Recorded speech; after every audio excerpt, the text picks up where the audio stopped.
So, spawning up in the top left-hand position of Game 2 of this best of 3, we have got, representing my insanity, the Teal Zerg, Kane.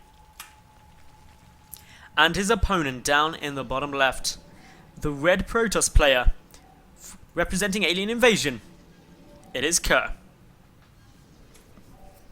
Now, Game 1 went to Kane. He had a nice hold. He went for a hatch gas pool opening up against just a gateway expand from Krr, followed up by some Stargate play. He got a decent number of Voidways, but Link Hydra, really effective against Voidways and gateway units. So, Kane was able to hold, and Krr, unfortunately, was knocked down in that first game. But being a best of 3, he's got this one to try and come back. All of the games this evening are best of 3. Everyone is a participant of either My Insanity or Alien Invasion, so they're facing off against each other. I do know the list of the players, but I'm not going to reveal it because, of course, the team captains may not necessarily know yet. Or actually, they may do, but I can't remember the exact order in which players are going.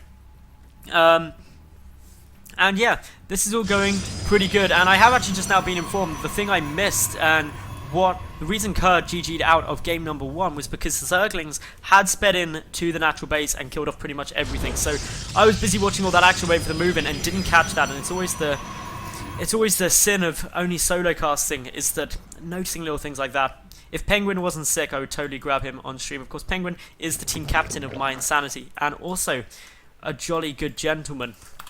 Anyway, for the moment, hatch opened up straight away. Note that slightly differently this time, the drone isn't staying out the front, so this may not be hatch pool. It still potentially could be, it just could be a different way of opening up. It depends whether Kane thinks there was going to be any pressure. His Overlord is moving forward, and we do have now a probe coming off in a bit of an unusual direction. Where is he rallied up to? So right up outside the third base, could be going for a proxy pylon. We do have, of course, the Cybernetical on its way down here. Only one gas at the moment for Krr. Kane probably going to be quite cautious about 2 base plays. Because of that, he is mixing up his build a bit. Got the extractor there, got the spawning pool also coming down, but is it going to be enough? Because what's Krr going to be throwing down here? He's just sitting there waiting in the moment with that probe. It could be a proxy Stargate, and if there is a proxy Stargate, that'd be really awesome to see, but I don't think it will be because the second assimilator hasn't been taken. So for the moment, from what Kane's seen, it just looks like a standard gateway expand. And that's because it is a standard gateway expand. He hasn't seen anything to suggest otherwise. Now, this probe is really the interesting thing. It probably will just be for a pylon, most likely, but I'm going to hedge my bets a bit because you never really know what could get thrown down there. It was a very early probe to take out into that position, so may have more sinister motives than just allowing for some quick warp-ins. But warp gate tech is getting chrono boosted, another indicator that it will just be for a pylon. This could be some delayed 4-gate pressure. And by that I mean that we get 1 gate down now, we'll get 3 gates chucked down in the front. As warp gates finishes, we get pylon finished there, an attempt to go and take out the third base. But no, this is different for Kane. Kane doesn't have that third as of yet. What he's doing is he's sitting there on 2 bases, he's got Zergling speed up, and now is producing a lot of drones and just a couple of lings. An Overlord coming in, trying to get some good scouting information, knows there's one more gateway here.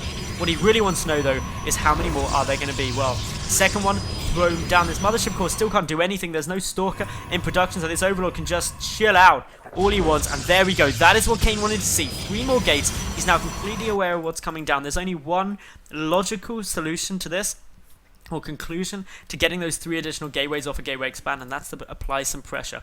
So what we're likely to see now is Speedlings doing a frantic effort of searching for any probes, any proxy pylons that could be coming down. And as long as Kane scouts it, this pressure is shut down very, very easy. So if he can knock this out, and he has now scouted it, so should be able to, things not looking up for Krr as of yet. 16 more lings are also on their way, and plus speed finish, so they've got a lot of mobility here. That probe does get taken out. The pylon is going to get focused next, and this 4-gate pressure is really not going to be able to achieve anything because it has been nipped in the bud. It's going to be shut down before it's even begun, and that now leaves Krr with really the only option of not doing it and just going for a transition out of this. So on the bright side, he hasn't committed too much to it. It's just his tech that's been delayed, but it's still not ideal because he would have preferred to have got 2 gates of some tech if he wasn't going to apply some pressure. He's also a bit delayed on his gases, that's why he's going up to all 4. There's a lot of lings there, but 3 sentries can scare them away just due to the sheer volume of force fields that could get thrown out should then be a need for it. Now, Rocheron is on its way down. Kane not yet expanding, or he's got his third up, but he's not yet going up to a lair, so he's just sitting on very basic tech for the time being. Has now just hit 100 gas though, so we may see a lair shortly. Just going to keep an eye out for that. The robotics facility back at home, so Krr really going to be switching things up as it stands. He's just throwing it straight up and into a very different build. No Stargate like we saw in game number 1. Could be for just a fast tech up. He's getting double forges. Okay, so this is a much longer term game plan. If you see double forge, that's a lot of resources invested. Yes, it could be some kind of 1-1 timing, but generally speaking, if you got the double forge, you're going to be aiming for this game to go on a bit longer. So now, the big thing that I'm looking for is if Krr, when really Krr tries to take that third. That's probably his best bet, to try and secure up that third quite quickly, but smartly, we see Kane has left a Zergling there just in order to scout out anything that comes through. He's also doing a great bit of work with his Overlords. Would like to see if he could just get a quick little peek of that second gas. Is he going to see the double forge? He does. That is a money scout there. However, of course, Krr, he's got hallucinated phoenixes, so he's taking a good look. He knows the lair is quite heavily delayed. He's sitting back quite happily at the moment, just going about his normal stuff, and yeah, his drone count looking quite healthy. He's grabbing out a few more as they come along. 14 more lings are being made, and this is just ready to pressure into a potential third, because Kane reading into this the same way most people would, that okay, he's probably going to try and get a third base relatively quickly. He's playing for the long game, but by the looks of things, that's not what we've got coming down. We've got 2 Immortals on, or second Immortal on its way, the 1-1 upgrade's getting chrono boosted, and a Twilight Council being constructive. As of yet, there's no third base. This could very well be a bit more pressure. Lings and Roaches, though, still heading down towards this third. The big tell will be if these units start moving down towards the left or not. That's going to be the big indicator. It's what Kane's looking for as well. He's going to say, okay, we've got an Immortal there. Losing a couple of Lings just to get that bit of information, certainly worthwhile. And for the moment, the Lings just really confirming everything that Kane really needs to be able to appropriately deal with this. He sees some units coming down. This is just attempting to say, okay, I might be going for that third base. I might be trying to get it. But Kane, he's already suspecting something might be up. Some units getting thrown down behind the natural base, just keeping a good little eye out in case a Warp Prism or something like that were to be making its way through. A third Immortal getting thrown into the mix. The 1-1 upgrade's nearly done. Charge also on its way out.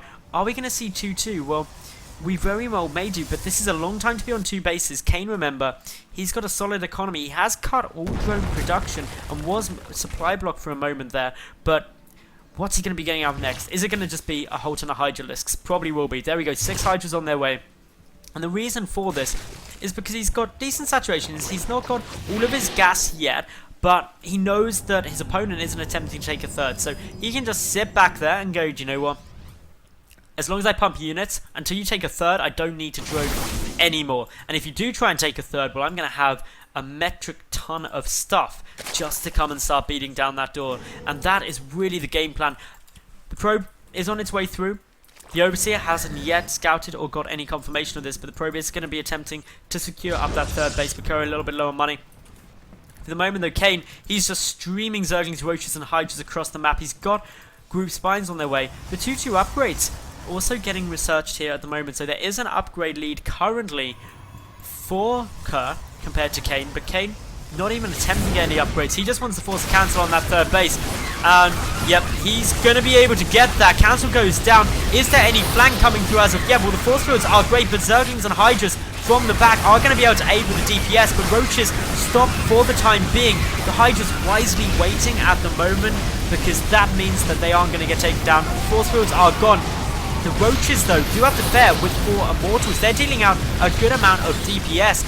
Kane still trying to pump more Roaches at the moment, but these Immortals just killing absolutely everything at the moment. They're racking up a huge number of kills, and that is what's allowed Krr to hold out for the moment, just the sheer volume of Immortals that are currently in play. And so there has to be an answer from that at the moment for Kane. Kane needs a way to shut this down, and therefore we need to just get a couple more Hydras out into the field. We need to really see Kane continue to try to deny that third Nexus, if at all possible. But most importantly, we need to see this Overseer get a good scout that the Templar Archives is on its way, because it's going to be tempting to get an awful lot of Hydralisks into the mix. But if he does that, and then some good storms hit, that can get shut down very quickly. So there is a delicate army composition game to be played here in the part of the Zerg player. But Kane He's probably feeling quite good at the moment. He knows the third timing. I'm surprised that he isn't going for the fourth, but oh no, Enduring Locust is coming down. I'm getting those terrible flashbacks of Mana versus Firecake, that 3-hour game. Although, on Belgier, we're unlikely to see that sort of epic, drawn-out fight and defensive play with these Swarm Hosts. This is more of a siege maneuver. It's a really smart maneuver to be making from Kane because there aren't any Colossi. So even if some Storms were to be coming out, Storms are a bit of a one-hit wonder against Locust. They can clear one wave, but the second, the third wave, the energy's all gone. And the Gateway units, the Immortals, aren't going to be able to be stopping that. So Swarm Hosts, ideal for this situation. Map control completely in Kane's favour just due to the sheer volume of units he's got. But this Protoss force is starting to look fairly scary, and that's something that Kane is going to be a little bit concerned about. Krr starting to feel a bit more bold, moving forward, sending these units all the way up and in, may be able to do a good bit of damage. Cancel comes down from the fourth, so even before it gets there, it's quite interesting. But Speedling run by attempts to go to the third, but Krr, learning from game number 1 and the Zerglings running into his natural, is going to just be on the defensive there. Now, the concern is this army is a little bit isolated. However, there's a Mothership core there with the option to mass recall, and we are going to see that. And I think that's a really wise move for Krr, simply because he doesn't want to risk getting that, or really half of his army, choked out position. So that's all good. War Prism is coming down. Of course, we do have Psionic Storm also being researched. The Swarm Host count now up to 8 of them. And this is where the siege is going to begin. It's going to be a very slow siege. It is going to be there to wear down Krr. And Krr, he's not all out of this yet because he's got his Robotics Blade done. He's starting up his first Colossus, and this is a lot more what he needs in order to deal with wave upon wave of Locusts. Upgrades for Kane, that's what's lacking. He's only got +1 missile attack, +1 carapace, only just now on its way. So upgrades are heavily in favour of Krr, who's sitting at 3-3 compared to 1-0. That's a big upgrade lead. It's certainly going to help. One Swarm Host getting a little bit brave, wants to go with his Locust babies into the battle, but unfortunately that is not your place anymore, Mr. Swarm Host. Warpin trying to come down in towards the main base. There are some Spine Crawlers there and a lot of Lings though.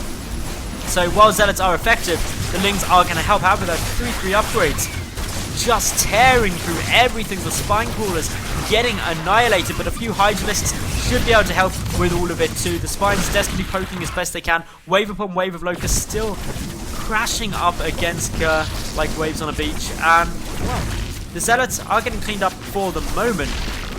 The Hydras will get taken down. Only a couple of Zealots still remaining, but it's really the Locusts that we need to see be really effective at this stage. There are 12 of them on the field, so they've really reached that kind of critical mass, but for the moment Kane not feeling confident that he can hold this and is just retreating back. There is only one observer though on the map, and that's something which really Kane needs to identify, because he could certainly try and take advantage of that and monopolize upon it. But for the moment, these Zealots still just being a bit of a pain. They're in such a good position, and just look at how long Zealots can just sit there and beat against Lings when they are 3-3 up against 0-1. But a Swarm Host getting caught out of position, more Locusts getting ready to go.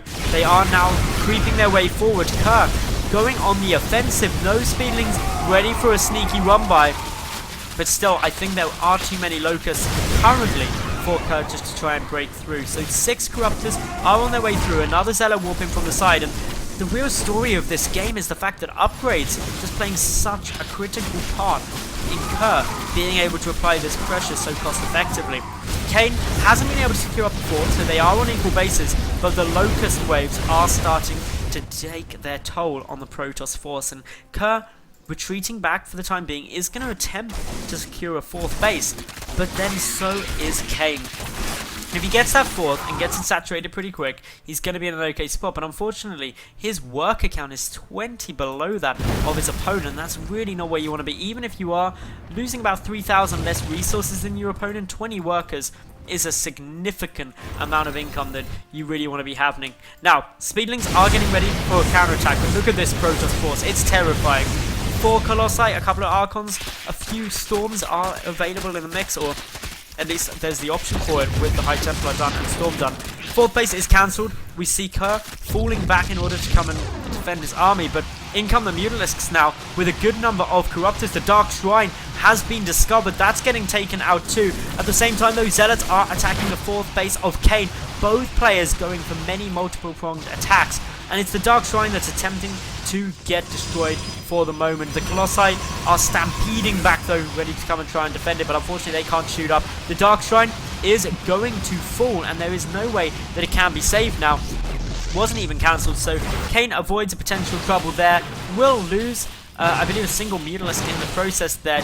Manages to save the Corruptors though. The Overseer will pay the ultimate price though. And well, this is now Kane trying to find a nice little option to go and apply some more pressure. He's got 11 Swarm Hosts still, but just the army of his opponent is so adequately equipped to deal with this. 7 Colossi, they can dish out a lot of splash damage very fast, but with a third super cannoned up, it's up to the Corruptors. They need to start chipping away at these Colossi, and with only 19 Stalkers in the mix, that is certainly achievable. The Swarm Hosts need to ideally try and protect this fourth base, if at all possible, and that's really what we're seeing now, is a big play trying to keep that fourth up. Mutalisks are going on the counter aggressive. There's a lot of Corruptors though with this force. While the fourth was cancelled, Kane's own fourth base is looking a little bit vulnerable, especially now that those Swarm Hosts have been forced to retreat back, not producing any more Locusts.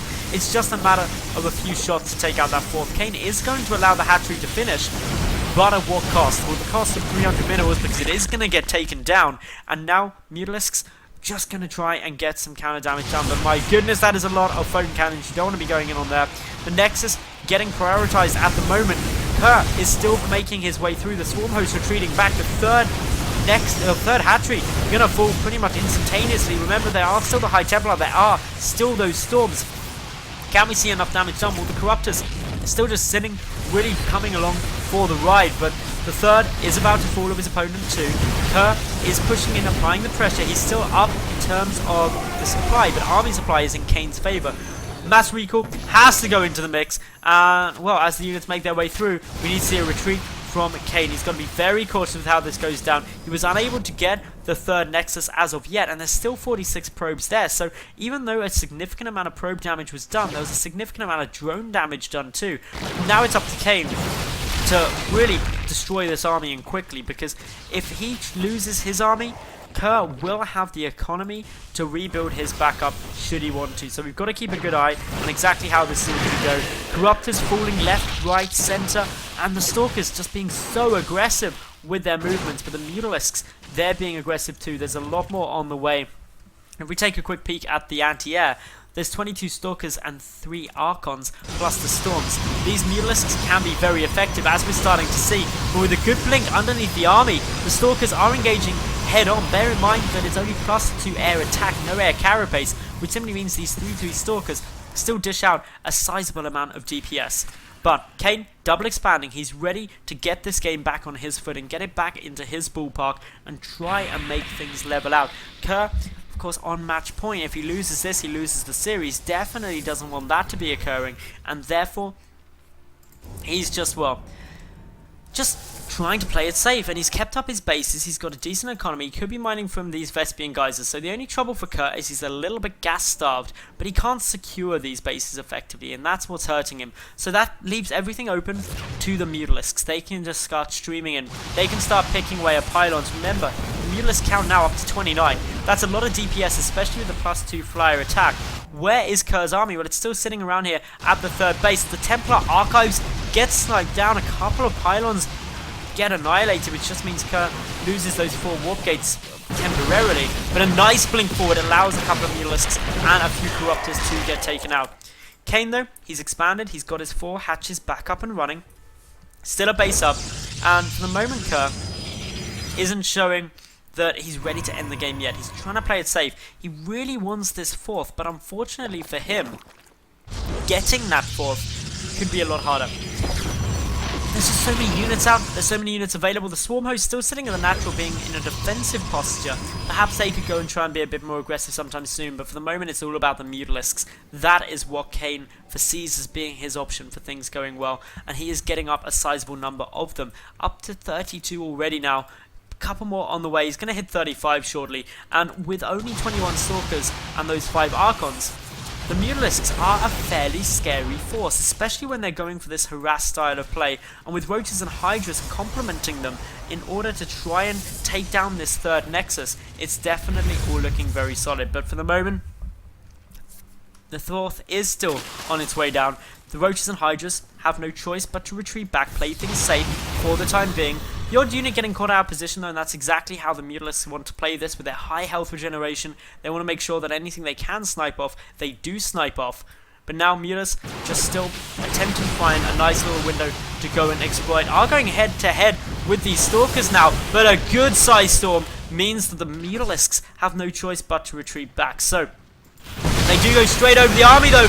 This is terrible for Kane. Those storms are amazing. Krr with a fantastic, nice wave of skill shots just means that, well, the Mutalisks are all in red health. What was 30 plus is now just 16. That was definitely not what Kane would have wanted, and Krr is going to be basically overjoyed with how that went. You couldn't really hope for much more as a Zerg player, or playing against a Zerg player who's getting a lot of Mutalisks out. So the counter push is now going to be coming in. The Locusts, they've got their work cut out.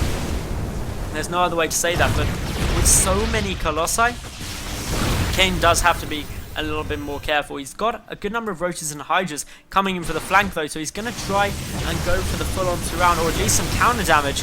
But the Locusts are buying time, but they can't buy time for this fourth, and that's the real problem. In a war of attrition, you want to make sure that you've still got the resources coming in, and that's what Kane doesn't at the moment, and that's why he's committing so much to this push. Can he take out this army before his own bases get annihilated? Well, the Mutalisks, they are feeling pretty confident. The Roaches and Hydras chipping away at everything, but the fourth of Kane has fallen. Krr still making his way through. The fourth Nexus is about to fall, but the third hatchery is on its way out too, and that's the second time that's been remade. Locust still pushing forward. The Swarm Host still in a good position. Where is the Observers? Well, there's 3 of them. Unfortunately, they're coming back, which means there isn't actually anything to deal with the Swarm Host over with the army. But Krr, he's got no choice because Kane, he's knocking down his third. The Stalkers are getting taken out. The Corrupt is soaking up some more damage, but the main bulk of the Protoss army is making its way forward now. There isn't that many Stalkers though, and that's the problem. The Mutalisks, there's still 13 of them up against 16 Stalkers. If the Hydras can help whittle down those numbers, things may very well be different, but for the moment, the Hydras are not enough. The Stalker count, still 14 to 13 Mutalisks. The Mutalisks are pretty low on health, so are going to retreat back for the moment. But is this retreat going to buy Krr time that he actually wants? Because his third is getting a little bit low. His natural and main are mined out. So in terms of income, Krr is only mining 360 compared to 80. However, that's up against Kane, who's making pretty much nothing. So that's where things are a little bit problematic. But no, Kane, he's got no income. He doesn't have enough to make a hatchery, and it's going to be really hard. These Locusts have to basically pull off a miracle. There's still 3 Observers down, so the Swarm Hosts aren't immune to any damage, but in now come the Mutalisks once more. Going to try and pick up a few more probes, but Krr, while he's starved of resources too, Kane is also starved of resources, just at about, well, 65 to 118 army supply, and down in upgrades. That's what makes it hard for him. But there are Locusts, and for those of you who have never followed certain players on Twitter, you won't know that Swarm Hosts are incredibly imbalanced according to some people, and therefore these Locusts will just win them the game. But these are a lot of Colossi. Colossi very good at dealing splash damage. Locusts pretty weak to splash damage, especially when they've only got +1 carapace compared to +3 attack. So Kane having to be very safe. Nearly got enough resources to make a hatchery now. Just slowly bringing them back. This is the slowest mining ever. Still mining. Differences very close. And well, we'll wait and see how things are going to go. Nexus, 4th, really important. But those storms are even more important. Brilliant storms there from Krr. Just forcing these Mutalisks out, keeping himself safe. But it does mean the Locusts potentially have an avenue to come in at. But there's just so many Colossi. They just melt through it all. And that's where things are amazing. So, GG is called. Krr levels out the series to make it 1-1. And we're going to be getting ourselves a game number 3.